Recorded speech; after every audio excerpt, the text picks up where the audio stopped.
Спортивное мероприятие началось с церемонии возложения цветов в Парке Славы к мемориалу погибших в Отечественной войне народа Абхазии. Открытый турнир по косики-карате проходит в Сухуми уже в 7-й раз. В этом году в нем приняли участие около 200 спортсменов из Абхазии, различных регионов России, а также из Донецкой Народной Республики.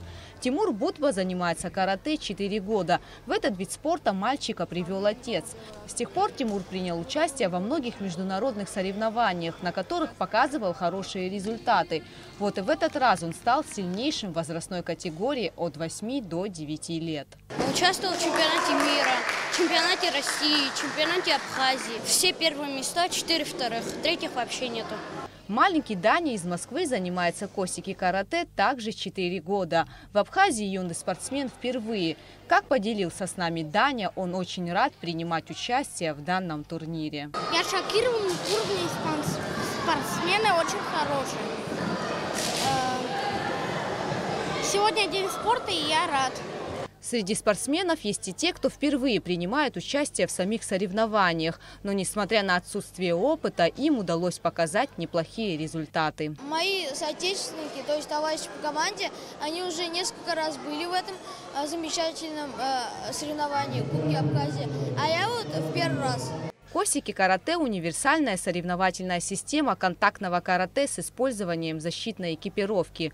Несмотря на сложность данного вида спорта, в Абхазии он пользуется популярностью и привлекает молодых людей. С каждым годом в турнире принимают участие все больше спортсменов. В этом году впервые приехала команда из Московской области, города Электросталь. Благодаря успешных выступлений наших спортсменов мы получили приглашение на чемпионат мира, который будет проводиться в Японии в 2020 году. Генеральный директор Ассоциации косики-карате России Олег Эстон, команда которого ежегодно принимает участие в турнире, отметил, что уровень данных соревнований с каждым годом растет. Ребята развиваются достойно, настоящими мужчинами, развиваются в спортивном ключе. И вообще, честно говоря, я благодарен всему абхазскому народу, потому что с тем гостеприимством, с каким встречают здесь, наверное, не встречают нигде. В этих соревнованиях Абхазия вновь показала хорошие результаты, а в командном зачете по количеству медалей наша сборная на первом месте. Гугу Цавардания, Томас Чиковани, Абхазское телевидение.